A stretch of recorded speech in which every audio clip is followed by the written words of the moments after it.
எதிர்பார்ப்புகள் அதிகமாயிடுச்சு. ஆக இந்த மனநிலையை எல்லாம் புத்தகங்கள் வாசிக்கும் பொழுது வாழ்வியல் என்னங்கிறத புத்தகம் நமக்கு கற்றுக் கொடுக்கு.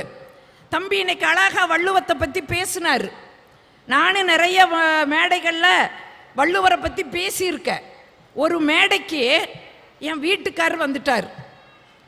அமைப்பாளரெல்லாம் பார்த்து ஆஹா அக்கா மாமாவை கூப்பிட்டு வந்திருக்குன்னு கொண்டு வந்து முன்னாடி உட்கார வச்சுட்டாங்க. சரி வீட்டில் வந்திருக்கிறாரு, நம்ம என்ன செய்யணும், 4 செய்தி நல்லதாக சொல்லணும், அவரை திட்டக்கூடாதுன்ட்டு நான் என்ன பண்ணினேன், வள்ளுவனை பேசினேன். பெண்ணின் பெருந்தக்க யாவுல கற்பனும் திண்மை உண்டாக பெறேன் என வள்ளுவன் வழியில் வாழ வேண்டும் இல்லையா. தம்பி சொன்ன மாதிரி பெண்ணின் பெருந்தக்க யாவுல கற்பனும் திண்மை உண்டாக பெறேன்னு சொல்லிட்டு அதுக்கு விளக்கம் வேற கொடுத்தேன். ஏன்னா 7:30 எனக்கு நாக்கில் நிற்கிது. விளக்கம் கொடுத்தேன். எப்படி வாழணும் தெரியுமா, எப்படி வள்ளுவனும் வாசுகியும் வாழ்ந்தார்கள் தெரியுமா. ஒரு நாள் வாசுகி கிணத்துல தண்ணி சேர்ந்திட்டு இருந்தாங்க. வெளியில போன வள்ளுவர் வந்தாரு, வாசுகின்னு குரல் கொடுத்தாரு. அந்த அம்மா சேந்தர கைத்தும் குடத்தையும் விட்டுட்டு ஓடி வந்து என்னங்கன்னு கேட்டுச்சு. என்ன செய்யறேன்னு கேட்டாரு. தண்ணி சேர்ந்திட்டு இருக்கிறேன்னு சொல்லுச்சு. குடிக்க தண்ணி வேணும்னு கேட்டாங்க. தண்ணியை மோந்து கொடுத்துட்டு போய் பார்த்தா எந்த இடத்திலே கயிற்றையும் குடத்தையும் விட்டு விட்டு வந்தார்களோ அந்த இடத்திலே அப்படியே நின்றது. அதுபோல கற்புடையவர்களாக வாழணும்னு பேசினேன். எங்கால் அதை ஹார்ட் டிஸ்கில் சேவ் பண்ணுற மாதிரி பண்ணிக்கிறாரு. எனக்கு இது தெரியல. ஏன்னா எங்கள் வீட்டில் கிணறும் இருக்குது, கயிறும் இருக்குது, குடமும் இருக்குது. ஒரு நாள் காலேஜ் ஓரக்கு பரபரப்பாக வேலை செஞ்சிட்ருக்கிற இவர் மெயின் சுவிட்ச் ஆஃப் பண்ணியிருக்கிறாரு. எனக்கு தெரியல. ஓ நம்ம மோட்ரு போடாமல் விட்டுட்டோமே, வயசான மாமியா இருக்குதே, 10 குடம் தண்ணியை சேர்ந்துவோமேனு போய் தண்ணியை சேர்ந்தற சாந்தி அப்படின்னாரு. அங்கே சாந்தினாலே ஏதோ வில்லங்கம் வருதுன்னு அர்த்தம், வில்லங்கம் எழுகுது வருதுன்னு அர்த்தம். சேர்ந்து இருக்கிற கைத்தையும் குடத்தையும் விட்டுட்டு ஓடி வந்து என்ன மாமான்னு, என்ன செய்யறேன்னாரு. தண்ணி சேர்ந்திட்டு இருக்கிற மாமான்னு கையை பிடிச்சாரு. வான்னு கூப்பிட்டு வந்தாரு. வந்து பார்த்தா என்ற துரதிஷ்டம் கயிறும் குடமும் போய் தண்ணிக்குள்ள விழுந்துடுச்சு. எட்டி பார்த்துட்டு கேட்குறாரு, நிக்கீலே என்னமாமா நிக்கீலேன்னு. குடமும் கயிறும் நிக்கீலேன்னாரு. எனக்கு அப்புறம்தான் ஞாபகம் வந்துச்சு. தம்பி சொன்ன மாதிரி வள்ளுவர் வழியில வாழறமான்னு இவர் சோதிக்கிறாராமா. உடனே யோசிச்சங்க, இதுதாங்க வாழ்க்கையினுடைய வெற்றி. அந்த சமயத்துக்கு தகுந்த மாதிரி யோசிக்கணும். பட்டுன்னு சொன்னேன், மாமா தண்ணி சேர்ந்தரவ மட்டும் வாசுகியா இருந்தா போதாது மாமா, கூப்பிடுறவரும் வள்ளுவரா இருக்கணும் மாமான்னு சொல்லிட்டு கடலூருக்கு கிளம்பி ஓடி வர்றேன்னு சொன்னா இந்த சமய சிந்தனையை எங்க தரும், புத்தகங்கள் தாங்க தரு. நீங்க ஒன்றும் இல்லை, 6 மாசத்துக்கு முன்னால என் மாப்பிள்ளை ஒரு மெசேஜ் அடிக்கிறாரு. அத்தை உங்க ப்ராடக்ட் ஒழுங்காகவே வேலை செய்வதில்லை. அப்புறம் என்னன்னு யோசிச்ச, என் ப்ராடக்ட் எது, என் பொண்ணு ஒழுங்காகவே வேலை செய்வதில்லை. நான் பார்த்தேன், மாப்பிள்ளை அந்த ப்ராடக்டை உங்களுக்கு சேல் பண்ணி பல வருஷம் ஆயிடுச்சு, வாரண்டி பீரியடு தீந்து போச்சு. அந்த ப்ராடக்ட் ஒழுங்காக வேலை செய்யவில்லை என்றால் இந்த கம்பெனி பொறுப்பேற்காதுன்னு நான் ஒரு மெசேஜை தட்டி விட்டேன். யோசிச்சு பாருங்க. இப்போ இந்த சிந்தனையை பாரதியும் கூட யமதனை பார்த்து பேசினானே, காலா உன்னை நான் சிறு புல்லாக மதிக்கிறேன், என் கால் அருகே வாடா எட்டி மிதிக்கிறேன்னு சொன்னானே, இந்த தைரியம் எங்கிருந்துங்க வந்துச்சு? ஆயிரக்கணக்கான புத்தகங்களை வாசித்ததுனால தாங்க இதையெல்லாம் ஒரு நாள் வாழ்க்கையினுடைய வாழ்வியலாக கற்றுக்கொள்ள முடிகிறதுனா பிள்ளைகளுக்கு அந்த வாசிப்பு, அதாவது வாசிக்க நேரம் இல்லை. இன்னைக்கு 2.5 வருஷத்துலேயே அவங்க பிரச்சனைகள் தொடங்குது. ஒரு காலகட்டமெல்லாம் 5 வயசுக்கு தான் பள்ளிக்கூடம் வந்தால் காதை தொடர்ந்து இப்படி கையை தூக்கி காது எட்டுனாதான் சேர்த்துக்குவோம். இன்னைக்கு அப்படியெல்லாம் கிடையாது. அம்மா அப்படின்னு கூட சொல்ல வேண்டாம், அப்படின்னாலே கொண்டு வந்து பள்ளிக்கூடத்தில் விட்டுறோம். அது மா அப்படின்னு சொல்லும்போது எல்கேஜி யூகேஜி முடிச்சுட்டு வந்துடுது.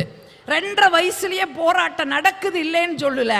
அப்படியே சாட் பூட் 3 அன்னைக்கு நாங்கெல்லாம் விளையாண்டோம். இன்னைக்கு அந்த பிள்ளைங்க ஏக் தோக் தீன் மனப்பாடம் பண்ணிட்டு உட்கார்ந்துட்டு இருக்குது. அன்னைக்கு இந்த கடற்கரை மணல் வீடு கட்டி விளையாண்டோம். இன்னைக்கு மணல் வீடு கட்டுறக்கெல்லாம் அந்த பிள்ளைகளுக்கு நேரம் இல்லை, மவுசை பிடிச்சி உட்கார்ந்துட்டு இருக்குது கம்ப்யூட்டர்ல. கல்லா மண்ணா அப்படின்னு ஒரு விளையாட்டு விளையாண்டோம். இன்னைக்கு கல்லா மண்ணாலாம் விளையாடுறதுக்கு அதுகளுக்கு நேரம் இல்லை. ஏன் எக்ஸ்ட்ரா கரிக்குலர்ல வேலை செய்யறதுக்கே நேரம் பத்துறது இல்லை. பாரதி சொன்னது மாதிரி மாலை முழுவதும் விளையாட்டுனா விளையாட விடுறோமா? விளையாட போகுதா பிள்ளைகள்? இல்லை. அடுத்த வீட்டு பிள்ளைகளையும் கூட அறியாமல் பிள்ளைகள் வளர்றாங்க. ஏன் பூட்டிய வீட்டுக்குள் பத்திரமாய் பிள்ளைகள் இருக்கிற ஒரு சூழல்ல அட்லீஸ்ட் கற்ற வார்த்தைகளையாவது பிள்ளைகளோடு இன்னைக்கு ஒரு ரொம்ப பெரிய அளவில் இல்லைங்க, எளிமையா சொல்றேனே. ஒரு மருத்துவமனையில் ஒரு நாள் பார்த்தேன், ஒரு சின்ன வாசகங்க, பெரிய அளவில் ஆனால் பெரிய செய்தியை சொல்லுச்சு. ஒரு சின்ன வாசகம் எழுதி வச்சிருந்தாங்க, நீ ராமனாக இருந்தால் உனக்காக காத்திருக்கும் சீதை, நீ ராவணனாக இருந்தால் உனக்காக காத்திருக்கும் சிதை. எவ்வளவு ஒரு ஒழுக்கத்தை, இன்னைக்கு வள்ளுவருடைய ஒழுக்கத்தை தம்பி சொன்ன மாதிரி வாழ்வியலுடைய ஒழுக்கம் இது ஒன்றும் பெரிய செய்தி இல்லை. ஒரு சின்ன செய்தியையும் கூட பிள்ளைகளுக்கு நம்ம படிக்க நேரம் இல்லைன்னா நம்ம மாதிரி இந்த மாதிரி கேட்டதை நாம வாசிச்சதை பிள்ளைகளுக்கு தினந்தோறும் ஒரு சின்ன சின்ன செய்திகளை சொல்லும் போதும் கூட அவங்க பல நூல்களை படித்ததற்கு சமமாகும். அட்லீஸ்ட் அதையாவது சொல்லி கொடுங்க. புத்தகங்கள் நமக்கு எப்படிப்பட்ட வாழ்க்கையை கற்றுக் கொடுக்கு தெரியுங்களா? இங்க சங்க இலக்கியத்தில் கலித்தொகைன்னு ஒரு நூல், அந்த நூலில் ஒரு தலைவன் பிரிஞ்சு போயிட்டான். பொருள் தேடுறக்கோ அல்லது தூதுவாகவோ அவன் பிரிஞ்சு போயிட்டான்.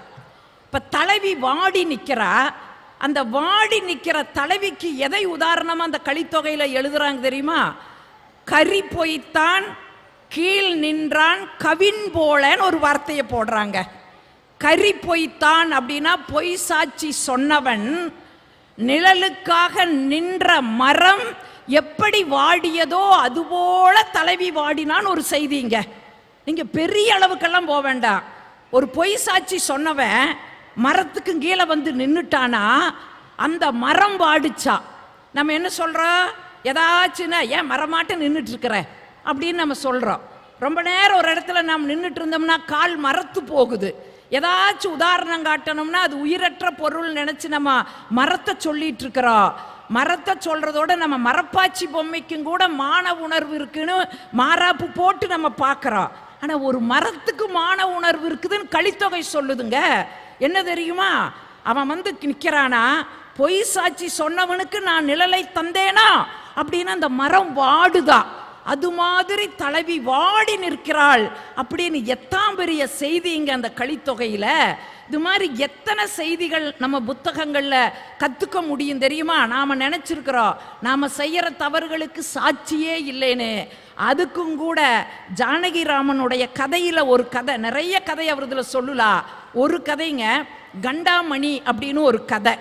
அந்த கதை எப்படின்னா, ஒரு உணவு விடுதி நடத்துற ஒரு தம்பதி தினந்தோறும் வந்து நிறைய பேர் அங்கே சாப்பிட்டு போவாங்க. அதில் ஐராவதம் அப்படின்னு ஒரு பெரியவர், வயசானவர், அவர் என்ன பண்ணுறாரு, அங்கே இருக்கிற அரசாங்க பள்ளிக்கூடத்தில் ஒரு அறிவியல் ஆசிரியருக்கு உதவியாளராக இருக்கிறாரு. அவர் அப்பா மாதத்தில் ஒரு தடவையோ 2 தடவையோ வந்து அங்கே சாப்பிட்டு போவார். பார்க்கறக்கே அவருடைய தோற்றம் வயதான தோற்றம், தள்ளாடி ஏறி வருவார். இவருக்கு ஐராவதத்தை தெரியும். அன்னைக்கு ஐராவதம் வர்றாரு, சாப்பாடு வேணுங்கிறாரு. இவர் போய் இலைய போடுறாரு, சாப்பாடெல்லாம் போட்டுட்டு குழம்பெல்லாம் ஊற்றிட்டு வந்துட்டு என்ன பண்ணுறாரு, திரும்ப அந்த குழம்ப கலக்கலாம் அப்படின்ட்டு கலக்கும்போது அதுக்குள்ளே என்னமோ தொப்புன்னு விழுந்துருச்சு. விழுந்துருக்குது. இவருக்கு முதல்ல விழுந்தது அது என்னன்னு அவர் கண்டுக்கல. இப்போ அதை அப்படியே கலக்கி எடுக்கும்போது அந்த குழம்புல ஒரு பாம்பு விழுந்துருக்குது, விஷப்பாம்பு. ஐயோ, அவர் பதறாரு. ஐயோ, இந்த குழம்ப தானே அந்த ஐராவதத்துக்கு ஊற்றிட்டோம், என்ன ஆகுமோ, வேண்டாம் தடுக்கலாம் அப்படின்னு அவர் வெளியில் வர்றதுக்குள்ள அவர் சாப்பிட்டுட்டு கையை கழுவிட்டு அதுக்கான காசை கொடுத்துட்டு போயிடுறாரு. இப்போ இவருக்கு மனம் பதறுது. மனைவி கிட்ட சொல்ற, அத்தனை குழம்பு எடுத்து எல்லாம் கீழே ஊற்றி அன்னைக்கு உணவு இல்லைன்னு சொல்லிடுறாங்க. மனசு கிடந்து அடிக்குது, என்ன செய்யறது அப்படின்னு யோசிக்கும் போது, ஏன்னா அவர் இறந்தா பெரிய சிக்கலாகும், இங்கே தான் வந்து கைது பண்ணுவாங்க, ஐயோ என்ன பண்ணுறது அப்படின்னு பார்க்கும்போது அங்கே ஒரு சிவன் கோயில் இருக்குது, அதில் சிவசிவா அப்படிங்கிற அந்த வாசகம் தெரியுது. உடனே என்ன பண்ணுறா, இந்த சிக்கல் இருந்து ஆண்டவா ஈஸ்வரா என்னை காப்பாத்தினா நான் உனக்கு காண்டாமணி வாங்கி வைக்கிறேன் அப்படின்னு கும்பிட்டுறா. நீங்கள் என்ன அதாவது அடுத்த நாள் வரைக்கும் தூக்கமே இல்லை கணவன் மனைவிக்கு. காலையில் இந்த ஐராவதம் இறந்துட்டார். இறந்தாச்சு. ஒன்று ஊரெல்லாம் சேர்ந்து முடிவு பண்ணாங்க வயசானவர், அதனால் அவர் இறந்துருப்பார் அப்படின்னு ஊர் கொண்டு போய் அடக்கம் பண்ணிடுச்சு. இப்போ இவர் என்ன பண்ணுறாரு, அப்பா கடவுளே எப்படியாவது என்ன அங்கிருந்து நீ காப்பாற்றி விட்ட, உனக்கு நான் அந்த வேண்டுதலை நிறைவேற்றுறேன்னு ஒரு 600 ரூபா செலவில் காண்டாமணியை வாங்கிட்டு வந்து அந்த உணவு விடுதிக்குள்ளே வச்சிருக்கிறாரு. இன்னும் கோயிலுக்கு கொடுக்கல. வரப்போகிறவங்களாம் கேட்பாங்க, ஆஹா ரொம்ப அழகாக இருக்குதே, இவ்வளவு இதுன்னு 600 ரூபாயில் இவ்வளோ சிறப்பா, உங்களுக்கு எப்படிங்க இப்படியெல்லாம் ஒரு ஐடியா வந்துச்சு, என்ன அன்னதானம் போடலாம்பாங்க, இல்லைன்னா கோயிலுக்கு ஏதாச்சும் பூஜை இதுக்கு கொடுப்பாங்க, உங்களுக்கு எப்படிங்க இப்படி ஒரு யோசனை வந்தது, காண்டாமணி வாங்கி வைக்கலான்னு எப்படிங்க யோசனை வந்தது அப்படின்னு ஒவ்வொருத்தரும் ஒவ்வொன்று கேட்பாங்க. இவர் சில நேரங்களில் வாய் தவறி என்னன்றுவார், இல்லைங்க உலகம் ரொம்ப கெட்டு போச்சுங்க, எல்லாம் மாறிட்டு இருக்கிறாங்க, ஒன்றும் இல்லை பாருங்க, இல்லாததும் பொல்லாததும் பேசுகிறதே மனுஷனோட இயல்பாக போச்சு, ஒன்றும் இல்லை நேற்று ஐராவதம் இறந்தார் இல்லைங்களா, இங்கே வந்து தாங்க சாப்பிட்டு போனார், ஊர் நல்ல வேலை, ஊர் என்ன சொல்லியிருக்கு, அவருக்கு எந்த போஸ்ட்மார்ட்டம் எதுவும் பண்ணி பார்க்கல, ஒரு சமயம் பார்த்துருந்தா இவங்க கடையில் வந்து சாப்பிட்டு தான் உயிர் போயிருக்குன்னு ஊர் வந்து புரளி பேசியிருக்குன்னு இவரே வாய் இல்லாமல் சொல்லிடுறாரு. மனைவி பார்த்தாங்க, ஐயோ நீயே ஏதோ வாயிலேயே வில்லங்கம் தேடுவியாட்டிருக்குது, முதல்ல கோயிலில் கொண்டு போய் இந்த மணியை கட்டி விட்டுட்டு வாங்க, அந்த எண்ணமே நம்மளுக்கு வரக்கூடாதுன்னுங்கிறாங்க. கொண்டு போய் கட்டிட்டு வந்துடுறாங்க. 3 கால பூஜை அந்த கோயிலில் நடக்கு. காலையில் 6 மணிக்கு பூஜை நடக்கும்போது அந்த காண்டாமணியில் டன் ஒரு சத்தம் கேட்கு. உடனே இவருக்கு ஞாபகம் வரும், சாம்பார் பாம்பு ஐராவதம் ஞாபகத்துக்கு வருவார். அந்த எண்ணத்தை அழிக்கிறக்குள்ள மத்தியான பூஜை 12 மணிக்கு திரும்ப டன் அப்படின்னு அடிக்கும். திரும்ப அதே சாம்பார் சாப்பாடு ஐராவதம் நினைவில் வருவார். இப்படி ஒவ்வொரு நிமிடமும் அந்த மணி அடிக்கும் பொழுதெல்லாம் எதை மறக்கணும், எதற்காக நம்ம அந்த மணியை வாங்கி வச்சு கட்டினமோ அது நமக்கு நினைவுபடுத்திகிட்டே இருக்குது. இப்போ ஜானகிராமன் இப்படி முடிக்கிறாரு, குற்றங்களிலிருந்து நாம் தப்பி விடுகிறோம், ஆனால் குற்ற உணர்ச்சியிலிருந்து ஒரு பொழுதும் நம்மால் தப்ப முடியாதுன்னு சொல்லி அந்த கதையை முடிக்கிறார். நீங்க சின்ன சின்ன கதைகள் தான், ஆனா அதுக்குள்ள மிகப்பெரிய வாழ்க்கை தத்துவத்தை சொல்லியிருக்காங்க. நான் இப்படி ஒரு செய்தியை சொல்லி நான் முடிக்கிறேன். நீங்க கேரளாவிலிங்க ஒரு மிகப்பெரிய எழுத்தாளர், நாம நினைச்சிருக்கிறோம் எல்லாமே நிலை நினைச்சிருக்கிறோம். அதனால தான் எங்கள் ஊரில் ஒரு பெரும்புள்ளி பேசிக்கிட்டே இருந்தார், சே நான் என்ன நிலம் வாங்கி போட்டிருக்கேன்னு தெரியுமா, அந்த ஊரில் 25 ஏக்கரா நிலம் வாங்கி போட்டிருக்கிறேன், இந்த ஊரில் 30 ஏக்கரா வாங்கியிருக்கிறேன், இந்த ஊரில் அத்தனை ஏக்கரா நிலம் பெருமை பேசிக்கிட்டே இருந்தார். நிலம் ஒரு நாள் அவரை பார்த்து பேசிச்சு, என்ன நீ வாங்கி போட்டிருக்கிறையா, என்ன நீயா வாங்கி போட்டிருக்கிற, உன் தாத்தனை நான் தான் வாங்கி போட்டிருக்கிறேன், உங்கள் ஒப்பனை நான் தான் வாங்கி போட்டிருக்கிறேன், நாளைக்கு உன்னையும் நான் தான் வாங்கி போடுவேன், என்னமோ நீ வாங்கி போட்ட மாதிரி பெருமை பேசிக்கிட்டு இருக்கிறையேன்னு சொல்லி அந்த நிலம் பேசிச்சுன்னா யோசிச்சு பாருங்க, நம்முடைய வாழ்க்கை எப்படி இங்கே முடியுது, தொடங்குறதுல முடியுது வாழ்க்கை. புழுவை நீங்கள் ஒரு நிமிஷம் நல்லா கவனிச்சு பாருங்க, மண்ணை கீறிட்டு ஒரு புழு வருது, அந்த புழு கொஞ்ச நாள் இந்த மண்ணில் மகிழ்ச்சியாக வாழுது, ஒரு நாள் அதை வந்து ஒரு பூச்சி சாப்பிடுது, புழுவோட ஆயுசு முடிஞ்சிடுது. இப்போ பூச்சி கொஞ்ச நாள் மகிழ்ச்சியாக இருக்குது, அதை ஒரு நாள் தவளை வந்து அந்த பூச்சியை பிடிக்குது, பூச்சியோட ஆயுள் முடிஞ்சுது, தவளை மகிழ்ச்சியாக இருக்குது. ஒரு நாள் தவளை கொர்றன்னு சத்தம் போடுது, பாம்பு வந்து தவளையை பிடிச்சிடுச்சு, தவளையோட வாழ்க்கை முடிஞ்சிச்சு, பாம்பு கொஞ்ச நாள் மகிழ்ச்சியாக இருக்குது. ஒரு நாள் எதாச்சியே ஒரு குடிசை வீட்டுக்குள்ளே போயிடுச்சு பாம்பு, ஐயோ பாம்பு நம்மளை கொத்திருன்னு அந்த வீட்டுக்காரதைய அடித்து பாம்போட வாழ்க்கையும் போயிடுச்சு. அடித்த மனுஷன் கொஞ்ச நாள் மகிழ்ச்சியாக இருந்தா, கொஞ்ச நாள் கழித்து அந்த மனுஷன் செத்துட்டா, செத்த மனுஷனை கொண்டு போய் மண்ணுக்குள்ளே புதைச்சி வச்சாங்க, கொஞ்ச நாள் கழித்து அந்த மண்ணை கீறிட்டு புழு வந்துச்சு. இதுதாங்க புழுவில் தொடங்கி புழுவிலேயே நம்முடைய வாழ்க்கை முடியுது. அதுக்குள்ளதான் நம்ம இத்தனை ஆர்ப்பாட்டம், நான் அத்தனை வச்சிருக்கிறேன் இத்தனை வச்சிருக்கிறேன் அப்படி இப்படின்னு நம்ம என்ன பண்ணியிருக்கிறோம். ஒரு பெரிய பணக்காரரு ஒரு ஊழல் பண்ணிட்டார், 1000 கோடி ஊழல் பண்ணிட்டார். நீதிமன்றத்துக்கு வந்தார், நீதிபதி வந்தவர் கேட்டார், நேரத்திலேயே வந்துட்டீங்களான்னு. ஆமாங்க, முதல் கேஸ் என்னடது, நாங்கள் நேரத்தில் வந்தேன். சாப்பிட்டீங்களான்னு கேட்டார். இல்லைங்க. உடனே உதவியாளரை கூப்பிட்டாங்க, போய் அவருக்கு இட்லி 4 வாங்கி கொடுங்க. நாங்கள் 4 இட்லியை வாங்கிட்டு வந்து அந்த மனுஷனுக்கு தந்தாங்க. 3 இட்லியை சாப்பிட்டாரு, 1 இட்லியை வச்சுட்டாரு. இப்போ நீதிபதி கேட்டார், 1 இட்லி 10 ரூபா, 4 இட்லி 40 ரூபாய்க்கு வாங்கிட்டு வந்தோம், நீங்கள் 3 இட்லி தான் சாப்பிட்ருக்குறீங்க, 1 இட்லியை வச்சுட்டீங்க, காலையில் உங்கள் உணவுக்கு 30 ரூபா செலவு, மத்தியானம் ஒரு 80 ரூபா 100 ரூபா செலவு பண்ணுவீங்களா? இரவு ஒரு 50 ரூபா 60 ரூபா செலவு பண்ணுவீங்களா? ஆக ஒரு நாளைக்கு நீங்க சாப்பிட்றதுக்கு 200 ரூபா போகுது. எதுக்கு நீங்க 2000 கோடி ஊழல் செஞ்சீங்க? ஒரு சமயம் உங்களுடைய அடுத்த தலைமுறைக்கு சேர்த்து வைப்பதற்காக நீங்கள் ஊழல் செய்தீர்களான்னு அந்த நீதிபதி கேட்டுட்டு அவரே சொன்னாரு, தயவு செய்து அடுத்த தலைமுறைக்காக நீங்க சொத்து சேர்த்து வைக்காதீங்க, அவர்களை சுதந்திரமாக செயல்பட விடுங்க. இந்த மாதிரி சேர்த்துன காசுல அடுத்த தலைமுறை ஒரு பொழுதும் தலைக்காதுங்கிறத நினைவு வையுங்கன்னு சொன்னா, இந்த வாழ்க்கையை நம்ம புரிஞ்சுட்டா போதுங்க. ஒரு கேரளாவில் மிகப்பெரிய எழுத்தாளர், இப்படி முடிக்கிற மிகப்பெரிய எழுத்தாளர் பஷீர் அப்படிங்கிறது அவருடைய பெயர். அவர் ஒரு முறை வடக்கு பகுதிக்கு தேசாந்தரம் போறாரு. எழுத்தாளர்களுக்கு, படைப்பாளிகளுக்கெல்லாம் அது ஒரு ஆற்றல்.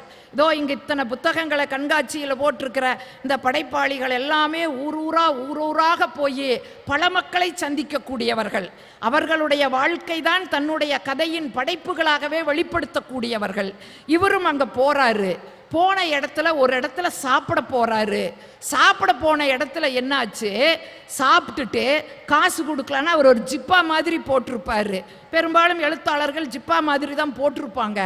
காசு எடுக்கலான்னு பைக்குள்ள வச்சா பர்ஸை காண.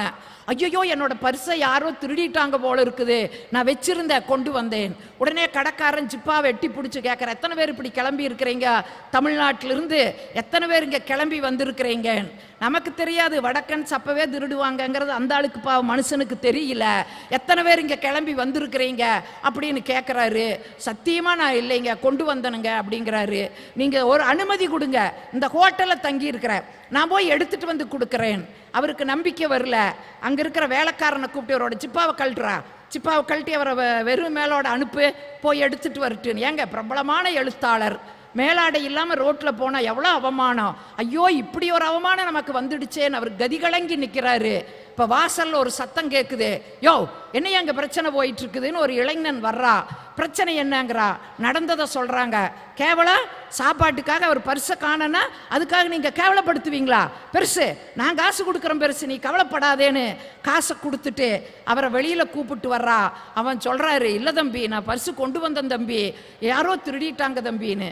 அவன் சொல்கிறா, பெருசு, உன்னை நான் நம்புகிறேன் பெருசு, இந்த அவர் என்கிட்ட 4 பர்ஸு இருக்குது, இதில் எது 1.5 பர்ஸுன்னு பார்த்து சொல்லு பெருசுன்னா. உடனே அவர் பார்த்துட்டு அவன் சொன்னா, ஆனால் ஒன்று, நான் உங்ககிட்ட பாடம் கற்றுட்டேன். உன் பர்ஸை திருடுனதுனாக நீ ஒரு பெரிய எழுத்தாளன்னு சொன்ன, எப்படிப்பட்ட அவமானத்தை நீ அடைஞ்சிருக்கிற. இனிமேல் இந்த பர்ஸெல்லாம் கொண்டு போய் போலீஸ் ஸ்டேஷனில் கொடுத்துட்டு, இனிமேல் நான் திருடுறதையே விட்டுட்டு நான் நல்ல ஒழுக்கமானவனாக என்னுடைய வாழ்க்கையை மாற்றிக்கொள்ளுவேன்னு சொல்லி அந்த இளைஞன் சொல்கிறான்னா, ஒரு படைப்பாளியை பார்க்கும் பொழுதே மனமாற்றம் வருகிறது என்றால், அவர்களுடைய படைப்புகளை எல்லாம் படிக்கும் பொழுது நம்முடைய வாழ்க்கை எப்படிப்பட்ட உயரத்தை அடையும் என்பதை இந்த நேரத்திலே சிந்தித்து, அப்படிப்பட்ட வாழ்வியலை நீங்கள் கற்றுக்கொள்ள வேண்டும் என்றுதான் இப்படி புத்தக திருவிழாவை நடத்தி கொண்டிருக்கிறார்கள். ஏதாவது மோகன் சொன்ன மாதிரி பெரிய அளவில் இல்லைனாலும் சிறிய அளவில் ஒரு புத்தகத்தை வாங்கி அதை நீங்களும் படித்து உங்கள் வீட்டில் இருக்கிற பிள்ளைகளுக்கும் சொல்லுங்க. முடிஞ்சால் நாளைக்கு 4 பேர் சந்திக்கும் பொழுது உனக்கு என்ன சுகர் அளவு, எனக்கு என்ன சுகர் அளவுன்னு பேசுகிறத விட்டுட்டு, இந்த புத்தகத்தை படித்தப்பா, இதில் இப்படி ஒரு கருத்து இருந்துச்சப்பான்னு ஒரு கருத்து பரிமாற்றம் செய்தாலே படைப்பாளிகள் வெற்றி அடைவார்கள். ஆக இந்த புத்தக திருவிழா மீண்டும் மீண்டும் பல ஆண்டுகள் வெற்றி விழாவை காண வேண்டும் என்று சொல்லி வியந்து கேட்ட உங்கள் அத்துணை பேரையும் வணங்கி விடைபெறுகிறேன். நன்றி, வணக்கம். இந்த தகவல் உங்களுக்கு பிடிச்சிருந்தா லைக் பண்ணுங்க, உங்க ஃப்ரெண்ட்ஸுக்கு ஷேர் பண்ணுங்க, மறக்காம எங்க சேனலுக்கு சப்ஸ்கிரைப் பண்ணுங்க.